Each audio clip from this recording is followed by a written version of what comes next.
eu tinha 21 anos e trabalhava com TI, nada ligado ao vinho, porém tinha um background que a minha família vem de fazenda, de criação de gado, assim, para consumo próprio.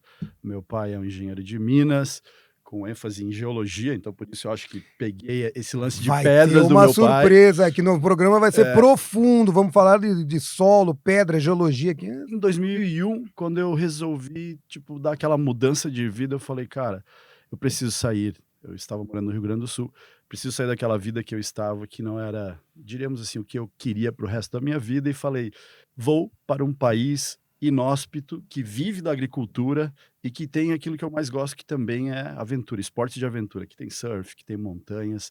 Cara, e aí veio aquele lance, Nova Zelândia, é isso mesmo? Falei: "Bora para Nova Zelândia". Então, quase que foi uma fuga, diríamos assim, aos 21 anos, com aquela rebeldia, tipo, de viver algo novo, desconhecido. Cara, mochila nas costas, Nova Zelândia, cheguei lá no aeroporto, tipo, eu nunca me esqueço que isso virou até um marco na minha vida. Quando eu saí do aeroporto, o cara da van: "E você está indo para onde?". Aí eu me questionei: "Cara, eu tô indo para onde? Eu não sei para onde eu tô indo". Mas eu falei: "Cara, me leva pra Praça Central". E aí foi, começou a Nova Zelândia, sentado na Praça Central, até que eu peguei um emprego, Auckland tipo, mesmo? não, fui para Christchurch, Ah, no sul, né, Nova Zelândia. Depois eu explico um pouquinho mais, assim, a formação da Nova Zelândia, as 2 ilhas, mas é no sul, né, no centro da ilha sul, uhum. Christchurch. Cara, cheguei em Christchurch, falei: "Bora, primeiro lugar é onde ficar". E aí fiquei num backpacker, né, que lá se chama backpacker, aqui a gente fala de albergue ou um hostel. Fiquei lá por uns 20 dias, até encontrar um anúncio num quadro, tipo, meio escrito, assim, de uma forma super simples, a caneta, tipo: "Procura-se trabalhador de vinhedo e para também trabalhar na cereja". Eu falei: "Cara, é aqui que eu vou". Então você chegou assim meio no peito e na raça, sem ter um destino certo. Cara, aos 20 anos, era Mas 20 e pensando meio. em vinho ou não? Não, Não pensando não, pensava em especialmente viver, em vinho. pensava em trabalhar da terra. Né, eu sei que às vezes as pessoas que trabalham com vinhos, elas criam essa narrativa, tipo, puta, super lúdica, né, cara, comecei, fui pra lá, mas na minha história ela começa, o meu pai tinha um pequeno vinhedo, tipo, ele trabalha, como eu falei, com geologia, com pedra, ele tinha um pequeno vinhedo, eu ajudei ele sempre a colher uva, a fazer poda, então, assim, a minha vida eu estive nesse meio, então quando eu inclinei, assim, cara, eu vou trabalhar da agricultura, era mais focado, cara, vou ver onde, diríamos assim, o destino me leva. E aí tinha esse anúncio que depois leva para uma história muito legal, que esse anúncio tinha lá, cara, acomodação inclusa, né. É isso que eu quero chegar, que eu sei que essa história É, eu falei: "Cara, va opa, conta essa acomodação, história. cereja, uva, cara, pra lá que eu vou". Peguei um trem, tipo, cara, 4 horas de trem, chega nessa cidadezinha de Blenheim, que da onde saem os melhores e principais vinhos da Nova Zelândia, da uva Sauvignon Blanc, no tanto que essa região ela detém 65% de todo o Sauvignon Blanc produzido na Nova Zelândia. Como é o nome da região? Blenheim fica nessa região de Marlborough, e Marlborough é da onde origina esses Ah. vinhos aqui que eu trouxe da Ilands, e onde hoje produz 65% de todos os Sauvignon Blancs da Nova Zelândia. Depois eu explico um pouquinho mais, deschavo um pouco essa região que ela é tão especial para a viticultura da Nova Zelândia. Aliás, já vou te avisando que a gente aqui não vai ser capaz de dizer do jeito correto nenhum nome aqui, tá. Os nomes Isso aí pra mim é neozelandeses. Marlboro, Marlboro, É, se você Marlboro, lembra o quiser vinho de Marlboro, né? É o Marlboro, Marlboro. Marlboro, É, Marlboro. e assim, Ah. né, é legal porque o neozelandês tem esse lance do inglês não americano, né, o inglês britânico, então eles falam Marlborough, né, tipo Marlborough, Tree Valley, né, então Que é a assim, região mais importante é da a Nova região mais Zelândia, né, importante, é. Pena? Assim, não só a região mais importante, que ela detém 60% de toda a exportação e produção de vinhos da Nova Zelândia, assim como 65% de todas o Sauvignon Blanc produzido na Nova Zelândia. Então começou com a história com Sauvignon Blanc, mas hoje as aromáticas estão indo muito bem, né, Viognier, Gewürztraminer, Pinot Gris e a Pinot Noir, que é a, diríamos, a rainha das A tintas queridinha aqui em lá. Marlborough. É Mas uma conta, região que depois a gente vai entrar chega nela a lá, fundo. agora quero que você conte como você chegou lá, que você bateu, viu o anúncio, precisa daqui, vai ter uma É, acomodação. então, foi legal, porque assim, cara, tinha como eu falei, tem um anúnciozinho escrito à mão, né, precisa tipo, e na Nova Zelândia, como eles têm esse lance que o Maori, a língua Maori, ela é ensinada na escola, ela é considerada como a primeira língua, por mais que a população fale o inglês. Então, o Maori é uma língua indígena, então é tudo muito direto, sabe? Eles não vão perguntar, cara, como é que foi seu dia de trabalho? Tipo, how is work? Tipo, como vai o trabalho? Tipo, how is wife? É tudo meio que... E esse anúncio, ele já estava escrito assim, né? Tipo, we need workers. Tipo, fala, porra, we need workers, é isso. Tipo, incluindo, tipo, acomodação. Eu falei, cara, é aqui mesmo, né? Puta, pega o telefone, manda uma mensagem. Cara, é isso mesmo, né? Tem trabalho fazenda de cereja e uva. Falei, cara, bora para Blenheim, né? 400 quilômetros depois de trem, chega na estaçãozinha de Blenheim, aí tu começa a procurar no Google Maps, puta, onde é que fica a fazenda? Cara, 11 quilômetros da estação de trem.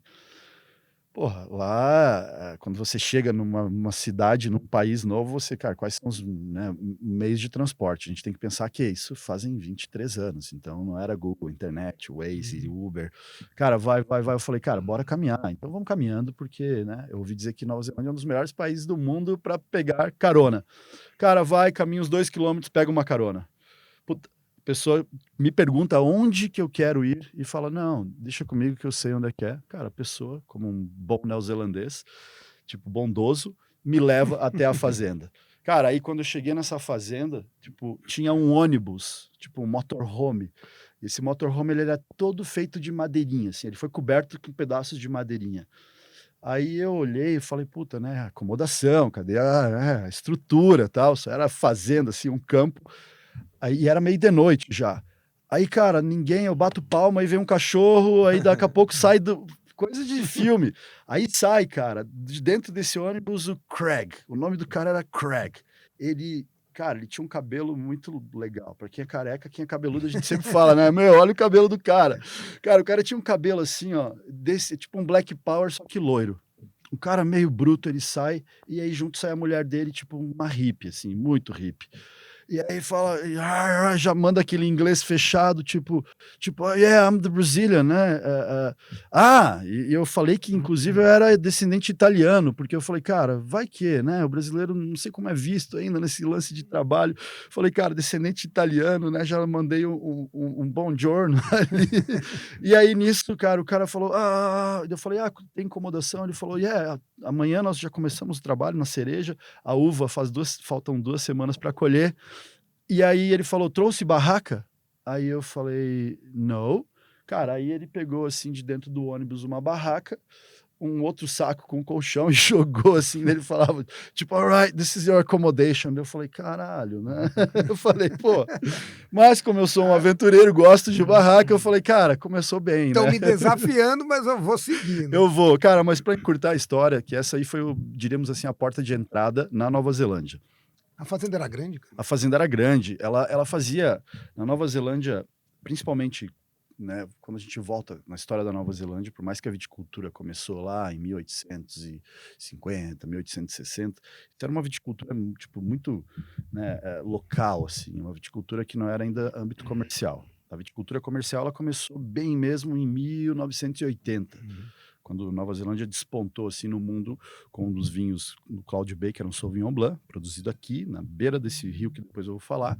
Ele foi para a Europa, ganhou como melhor branco, e aí, opa, chamou atenção para Nova Zelândia. E aí, naquela época, não existiam muitas vinícolas. Então, quando surgiram umas vinícolas, tipo, na época, Montana, que é uma das primeiras, faz parte da Brancotte, outra que foi Giesen, a família de 3 irmãos, descendência alemã, que tem a Babich, que são vinícolas assim que têm alguns 100 anos de idade hoje, ou, né, tinha na década de 2000. Aí essas grandes vinícolas compravam, tipo, vai lá, 80, 90% das uvas que eram produzidas por produtores. Então, Nova Zelândia, diríamos assim, na época tinha 95% dos vinhedos na mão, tipo, de pequenos produtores e as grandes vinícolas, tipo, Compravam 5% deles tinham... E naquela época, esse cara em si, ele tinha uma fazenda que produzia para Montana. Então, eram, tipo, áreas vastas, assim, tipo, Nova Zelândia, por ser plano... Craig. O Craig, o cara que Crazy tinha... Craig. Crazy Craig. Crazy Craig, produzindo. Até depois tem, né, um dos grandes vinhos que é o Craig Range, né, mas aí é um outro... Esse Craig era doidão mesmo, cara. E resumo da história, no outro dia, bora trabalhar. E aí deu a coincidência que eu falava um pouco de espanhol na época, já desenrolava o inglês, que eles tinham muitos empregados espanhóis e chilenos. Tipo, era uma cultura muito forte naquela época, os chilenos, tipo, estudantes de agronomia, tudo relacionado à terra, ou aventureiros, cara, vamos para Nova Zelândia, que lá é o pico para não só trabalhar, mas para juntar uma grana e viajar. E eles não falavam inglês bem. E eu falava ambas as línguas médio, e comecei a ser o interlocutor entre, cara, lá eles chamam de supervisor. Deu 3 semanas, 3 semanas a um mês, o Craig já falou, cara, puta, tu sobe 50 centavos no teu horário, na tua hora, passa de 3,50, ganhava $14 a hora e falou, cara, agora tu é supervisor, então, tipo, dá aquela estrelinha pro cara e fala, meu, agora tu tem que, né, tipo, fazer essa Coordenar interlocução. esse pessoal todo aí. Mas assim, cara, eu sou hands-on, né? A minha característica é de trabalhar mesmo, assim, de botar a mão na massa. Então, na Nova Zelândia se trata de um povo muito trabalhador. Então, assim, cara, Nova Zelândia se lidera por exemplo. Então, lá, basicamente, eu era o cara que mais fazia planta. Se pedia para podar, só que ao mesmo tempo fazia essa tradução das ordens do Craig, que falava o inglês, tipo, que a gente tem que até abrir assim, a orelha para ver se entra e filtrar. E aí começa essa história da Nova Zelândia. Então, ali nós ficamos, tipo, cara, uns 3 meses acampando e vivendo e trabalhando nessa pequena vila, né, com várias, os caras em vez de jogar futebol, jogavam rugby, né, e, cara, e ali se formou, diríamos assim, aquela história, cara, liberdade na Nova Zelândia, porque tu junta, né, pessoas de 20, 30 países e cada um com a sua cultura e todo mundo acampado, então tinha uma cozinha que era todo mundo se juntava nesse dia ali para jantar, então era uma diríamos assim, não era um trabalho forçado, mas era uma fazenda onde todo mundo integrava. Então, até aí tu era um trabalhador agrícola, digamos assim. Sim, agrícola. Tinha cereja, tinha uva, não sei o que lá. Como é que foi a entrada no vinho especificamente? O vinho ele começa nessa época, porque não só trabalhava, mas, cara, todo dia era regado a vinho, né? Tipo, você vai bebendo, trabalhador, tipo, na fazenda, vinho, vinho, vinho. Então, esse lance do vinho, é quase que você foi, né? Eu fui bebendo mais vinho e, naturalmente, no dia a dia, os trabalhos da cereja, que é uma fruta muito sensível, acabaram, sabe? Foram 2 semanas de cereja, abri umas janelinhas, colhi um dia, e a uva. Depois de 3 meses, fomos trabalhar por um indiano que era um prestador de serviço especializado em vinhedos. E aí sim eu fui fazer um trabalho mais focado 100% em uva, também como um supervisor. E aí, cara, foi o desenrolar, por quê? Porque eu conheci um agrônomo que foi o primeiro agrônomo da Nova Zelândia a levar o vinho para a região de Marlborough, o Richard Boland. O Richard Boland é um cara cultuado, ele é um guru da viticultura.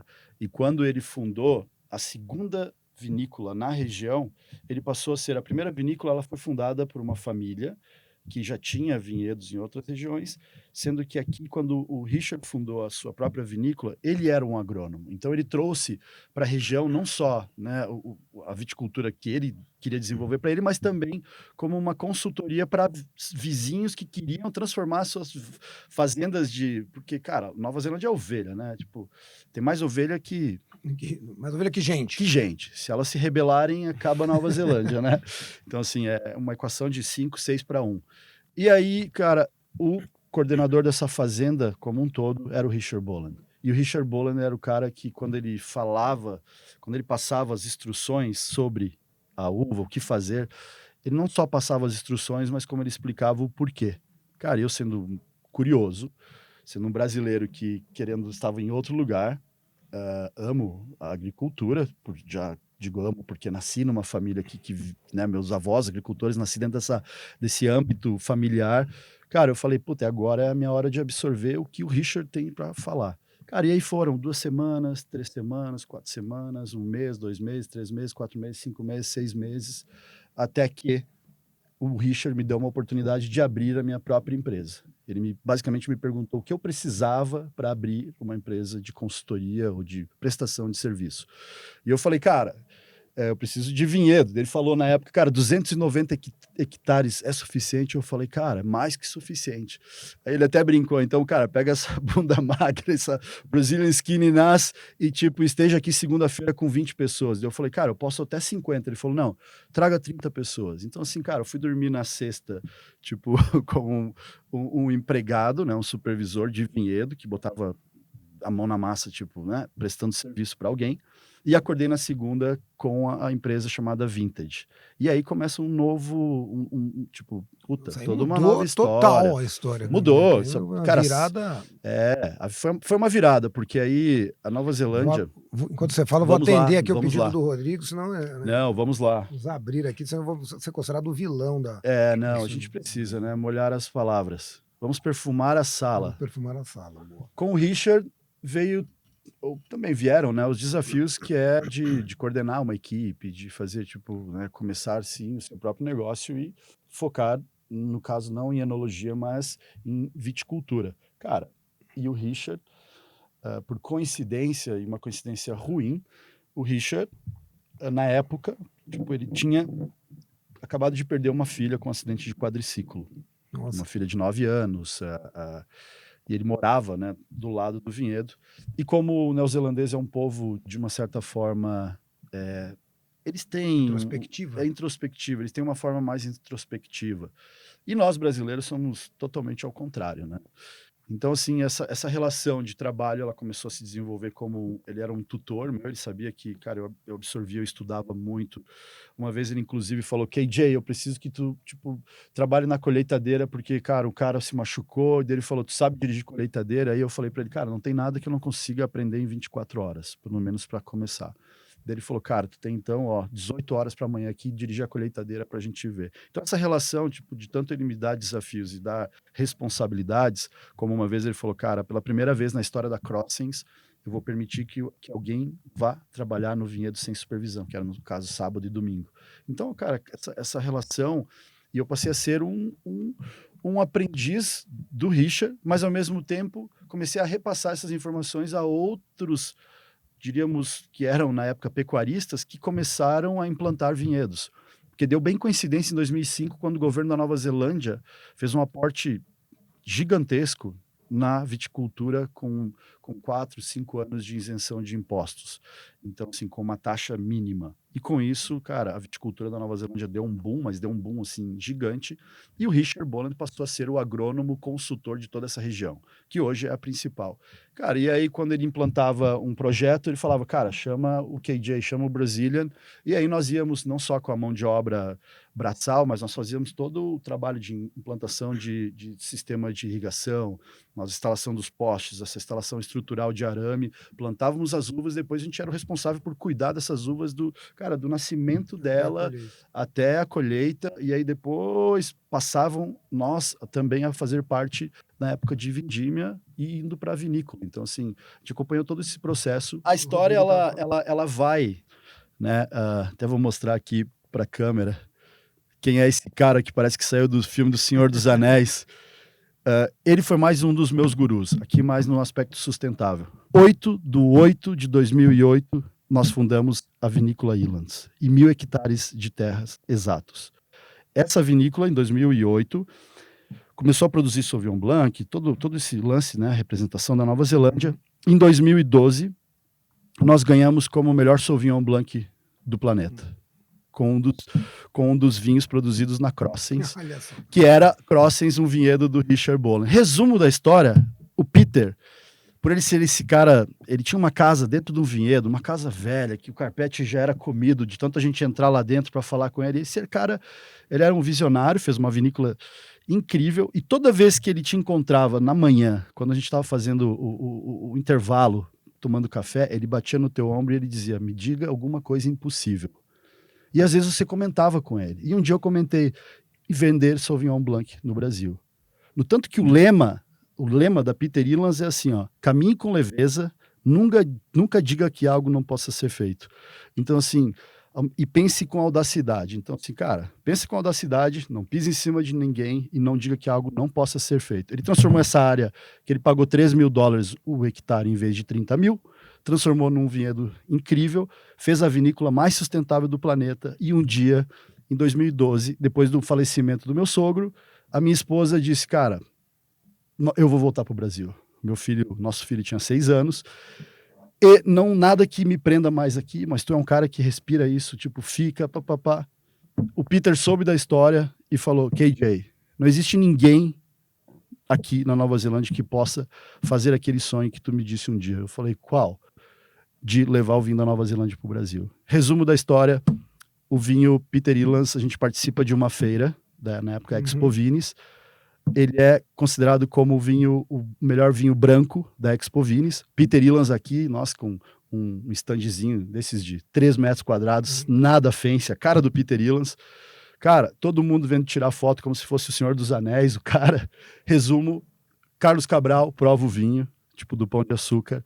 Começamos a vender o vinho no Pão de Açúcar. E aí começa a história, que eu diria, antes ela tinha sido percorrida a pequenos passos pela Vinícola Premium, que tem ótimos rótulos, mas fazia um trabalho mais focado em restaurante.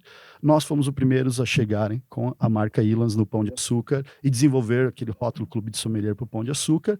Chegamos a vender 10 containers no ano e fizemos um trabalho educacional muito grande através, aí que surge a história da Wine Hub, né? Tipo, desse trabalho educacional junto com a Embaixada da Nova Zelândia de divulgar o vinho da Nova Zelândia.